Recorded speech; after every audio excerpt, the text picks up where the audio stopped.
आगम कथाओं में आज की कथा उत्तराध्ययन के अध्याय 12 हरिये सिज्जम यानी हरिकेशीय से।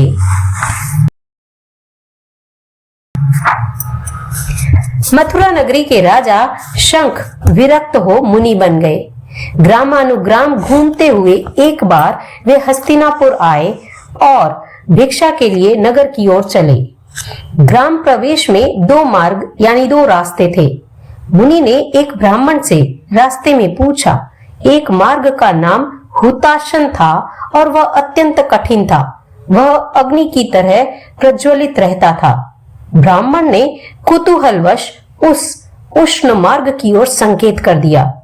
निश्चल भाव से मुनि उसी मार्ग पर चल पड़े। वे मुनि लब्धि संपन्न थे, अतः उनके पाद यानी पैर के स्पर्श से मार्ग ठंडा हो गया। मुनि को अविचल भाव से आगे बढ़ते देख ब्राह्मण भी उस मार्ग पर पीछे पीछे चल पड़ा। मार्ग को बर्फ जैसा ठंडा देख उसने सोचा, यह मुनि का ही प्रभाव है। उसे अपने अनुचित कृत्य पर पश्चाताप हुआ।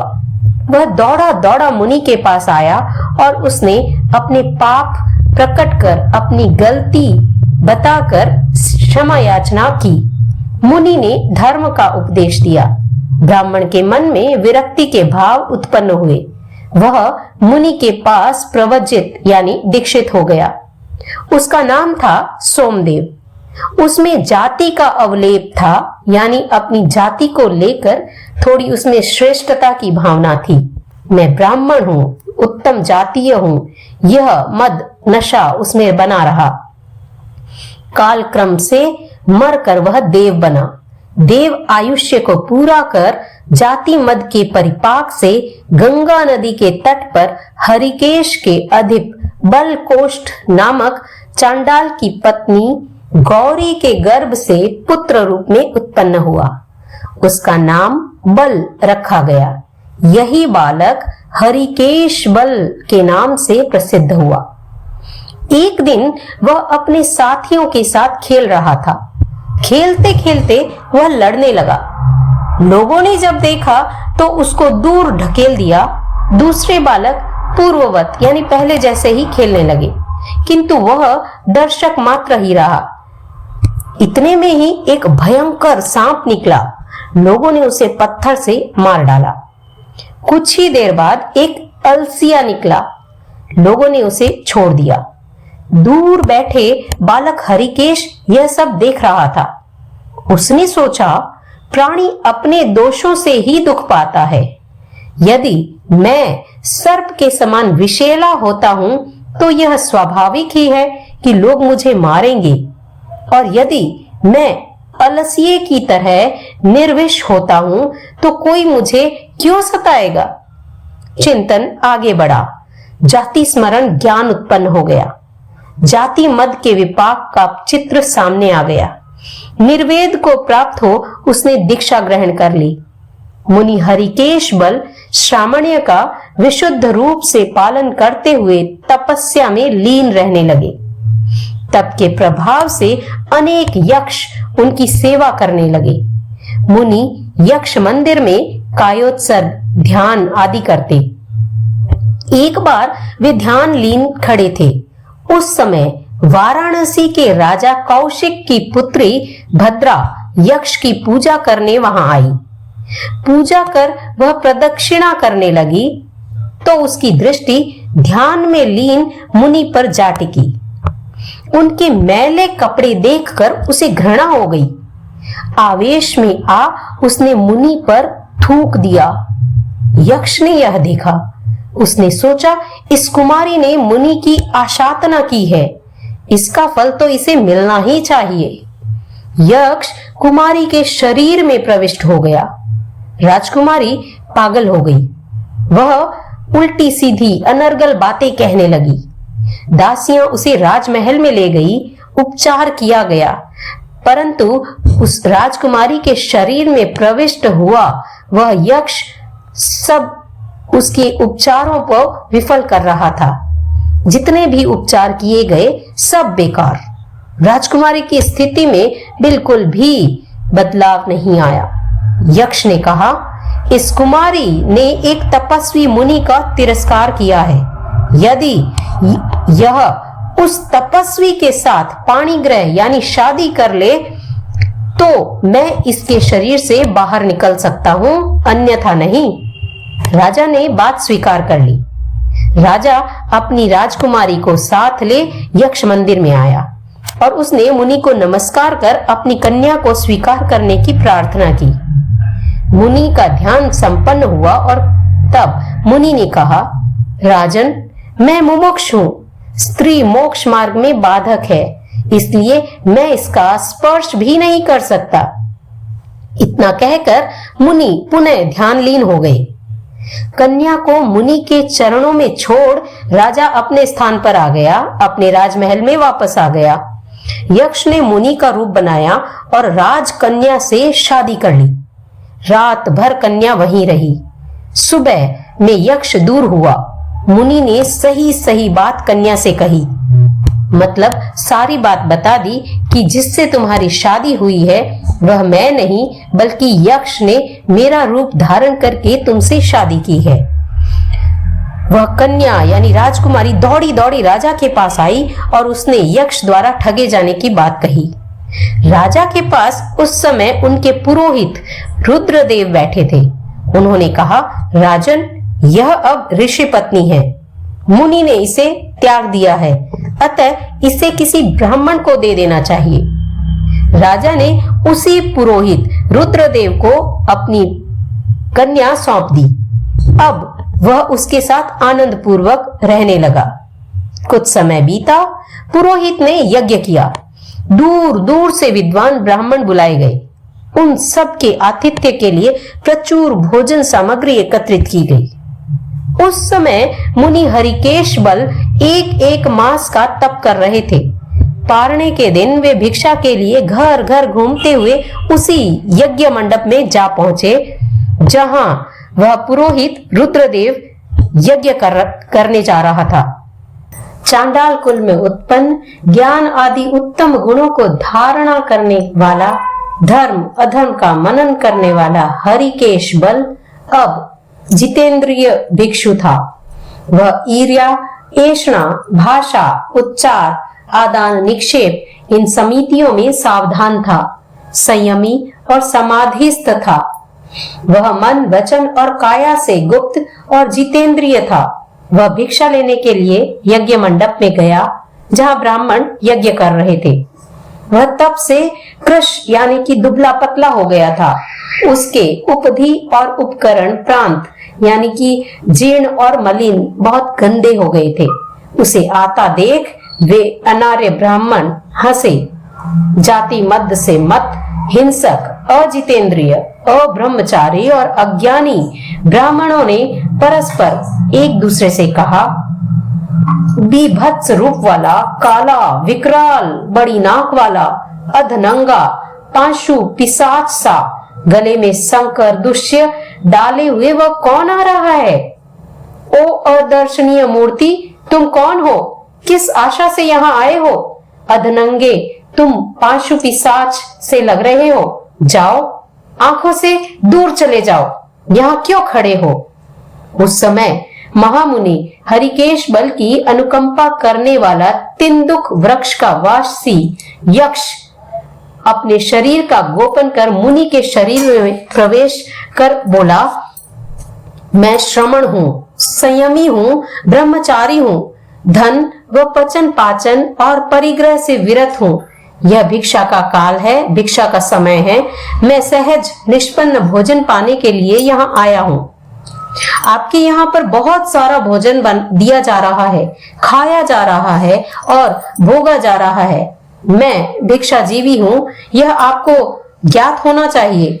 अच्छा ही है कुछ बचा भोजन इस तपस्वी को मिल जाए। सोमदेव बोला, यहाँ जो भोजन बना है ना, वह केवल ब्राह्मणों के लिए ही बना है। वह एक पाक्षिक है, ब्राह्मण को ही देना है और अब्राह्मण को अदेय है। ऐसा अन्न पान हम तुम्हें नहीं देंगे। फिर यहाँ क्यों खड़े हो? हरिकेश मुनि के शरीर में जो यक्ष था उसने बोला, अच्छी उपज की आशा से किसान जैसे स्थल यानी ऊंची भूमि में बीज बोते हैं, वैसे ही नीची भूमि में बोते हैं।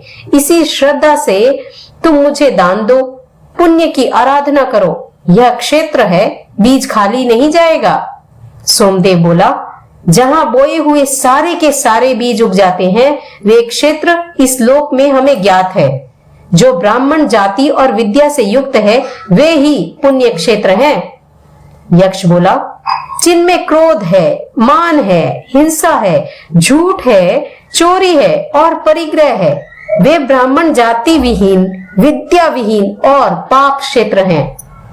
हे ब्राह्मणों, इस संसार में तुम केवल वाणी का भार ढो रहे हो, वेदों को पढ़कर भी उनका अर्थ नहीं जानते।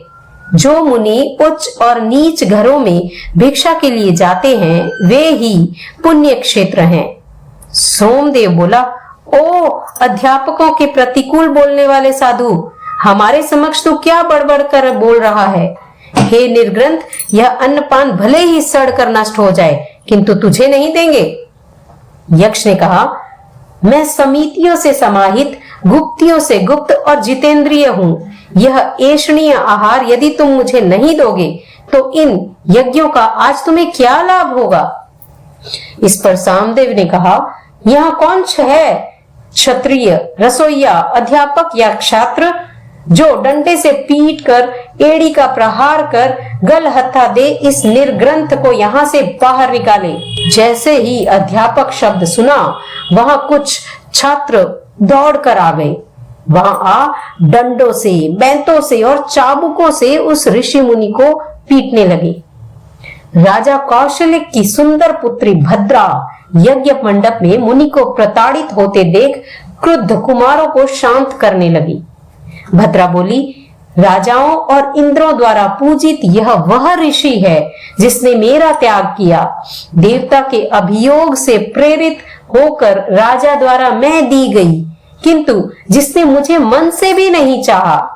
यह वही उग्र तपस्वी, महात्मा, जितेंद्रिय, संयमी और ब्रह्मचारी है जिसने मुझे स्वयं मेरे पिता राजा कौशालिक द्वारा दिए जाने पर भी नहीं चाहा। यह महान यशस्वी है, महान अचिंत्य शक्ति से संपन्न है, घोर वृत्ति है, घोर पराक्रमी है। इनकी अवहेलना मत करो।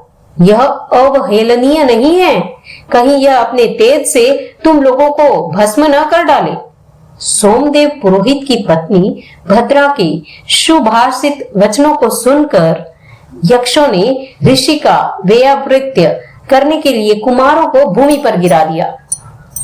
घोर रूप और रौद्र वाले यक्ष आकाश में स्थिर हो उन छात्रों को मारने लगे, उनके शरीर को घायल लहूलुहान कर दिया। वो छात्र खून की उल्टी करने लगे। उनको देखकर भद्रा फिर से बोली, जो तुम इस भिक्षु का अपमान कर रहे हो ना, वे तुम नखों से पर्वत खोद रहे हो, दांतों से लोहे को चबा रहे हो और पैरों से अग्नि को प्रताड़ित कर रहे हो। यह महर्षि आशीवेश लब्धि से संपन्न है, उग्र तपस्वी है, घोर वृत्ति, घोर पराक्रमी है। भिक्षा के समय तुम इस भिक्षु को व्यथित यानी दुखी कर पतंग सेना की भांति अग्नि में झंपापात कर रहे हो। यदि तुम जीवन और धन चाहते हो तो सब मिलकर सिर झुकाकर इस मुनि की शरण में आओ। कुपित होने पर यह समूचे संसार को भस्म कर सकता है। उन छात्रों के सिर पीठ की ओर झुक गए, उनकी भुजाएं फैल गई, वे निष्क्रिय हो गए, उनकी आंखें खुली की खुली रह गई, उनके मुंह से खून निकलने लगा, उनके मुंह ऊपर को हो गए, उनकी जीभें और नेत्र आंखें बाहर आ गई। उन छात्रों को लकड़ी की तरह निश्चेष्ट देखकर वह सोमदेव ब्राह्मण उदास और घबरा गया। उसने अपनी पत्नी सहित मुनि के पास आ उन्हें प्रसन्न करने के लिए कहा, भंते, हमने जो अवहेलना और निंदा की उसके लिए क्षमा करें। भंते, इन मूर्ख बालकों ने अज्ञानवश जो आपकी अवहेलना की उसे आप क्षमा करें। ऋषि महान प्रसन्न चित्त होते हैं, मुनि कोप नहीं किया करते। मुनि ने कहा, मेरे मन में कोई प्रद्वेष न पहले था, न अभी है और न आगे भी होगा, किंतु यक्ष मेरा व्ययाप्रत्य कर रहे हैं, इसलिए ये कुमार प्रताड़ित हुए। सोमदेव ने कहा, अर्थ और धर्म को जानने वाले भूति प्रज्ञ मंगल प्रज्ञा युक्त आप गुस्सा नहीं करते, इसलिए हम सब मिलकर आपके चरणों की शरण लेते हैं। महाभाग, आपका कुछ भी ऐसा नहीं है जिसकी हम अर्चा न करें। आप नाना व्यंजनों से युक्त चावल निष्पन्न भोजन लेकर खाइए। मेरे यहाँ बहुत भोजन पड़ा है, हमें अनुग्रहित करने के लिए आप कुछ खाएं। महात्मा हरिकेश बल ने हाँ कर दी और 1 मास की तपस्या का पालना करने के लिए भक्तपान लिया। देवों ने वहां सुगंधित जल, पुष्प और दिव्य धन की वर्षा की। आकाश में दुंदुभी बजाई और अहोदानम अहोदानम अहोदानम इस प्रकार का घोष किया। यह प्रत्यक्ष ही तप की महिमा दिख रही है। जाति की कोई महिमा नहीं है जिसकी रिद्धि ऐसी महान अचिंत्य शक्ति संपन्न है। वह हरिकेश मुनि चांडाल का पुत्र है। मुनि ने कहा, ब्राह्मणों, अग्नि का समारंभ यानी यज्ञ करते हुए तुम बाहर से जल से शुद्धि की क्या मांग कर रहे हो? जिस शुद्धि की बाहर से मांग कर रहे हो उसे कुशल लोग सम्यक दर्शन नहीं कहते। दर्भ, यूप, तृण, काष्ठ, अग्नि का उपयोग करते हुए संध्या और प्रातः काल में जल का स्पर्श करते हुए प्राणों और भूतों की हिंसा करते हुए मंद बुद्धि वाले तुम बार बार पाप करते हो। सोमदेव ने कहा, हे भिक्षु, हम कैसे प्रवृत्त हो? यज्ञ कैसे करें जिससे पाप कर्मों का नाश कर सके? यक्ष पूजित संयत आप हमें बताएं। कुशल पुरुषों ने श्रेष्ठ यज्ञ का विधान किस प्रकार किया है?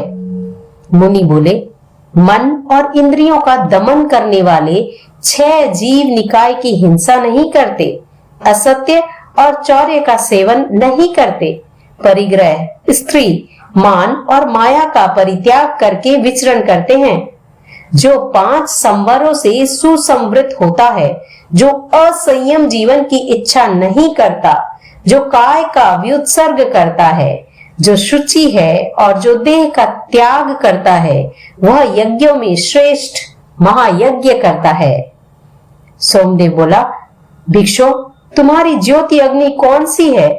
तुम्हारा ज्योति स्थान कौन सा है? तुम्हारे घी डालने की कड़छियां कौन कौन सी है? तुमने अग्नि को जलाने के कंडे कौन से हैं? तुम्हारे ईंधन और शांति पाठ कौन से हैं? और किस होम से तुम ज्योति को प्रीणित करते हो? मुनि बोले, तप ज्योति है, जीव ज्योति स्थान है, योग यानी मन, वचन और काया की सत्य प्रवृत्ति घी डालने की कड़छियां हैं, शरीर अग्नि जलाने के कंडे हैं, कर्म ईंधन है, संयम की प्रवृत्ति शांति पाठ है। इस प्रकार मैं ऋषि प्रशस्त अहिंसक होम करता हूं। सोमदेव बोला, आपका जलाशय कौन सा है? आपका शांति तीर्थ कौन सा है? आप कहाँ नहाकर कर्म रज धोते हैं? हे यक्ष पूजित संयत, हम आपसे जानना चाहते हैं, आप बताएं। मुनि ने कहा, अकलुषित एवं आत्मा का प्रसन्न लैश्या वाला धर्म मेरा हृदय यानी जलाशय है। ब्रह्मचर्य मेरा शांति तीर्थ है, जहां नहाकर मैं विमल, विशुद्ध और सुशीतल होकर कर्मरज का त्याग करता हूँ। यह स्नान कुशल पुरुषों द्वारा दृष्ट है, यह महास्नान है, अतः ऋषियों के लिए यही प्रशस्त है। इस धर्म नद में नहाए हुए महर्षि विमल और विशुद्ध होकर उत्तम स्थान यानी मुक्ति को प्राप्त हुए हैं। इस तरह हरिकेश मुनि ने उस सोमदेव और उन ब्राह्मणों को सही शिक्षा दी, सही ज्ञान दिया, उपदेश दिया और फिर सबसे पहले ब्राह्मण कुमार मुनि की जो अवहेलना कर रहे थे, किंतु अंत में उन्हीं से मार्गदर्शन लेते हैं।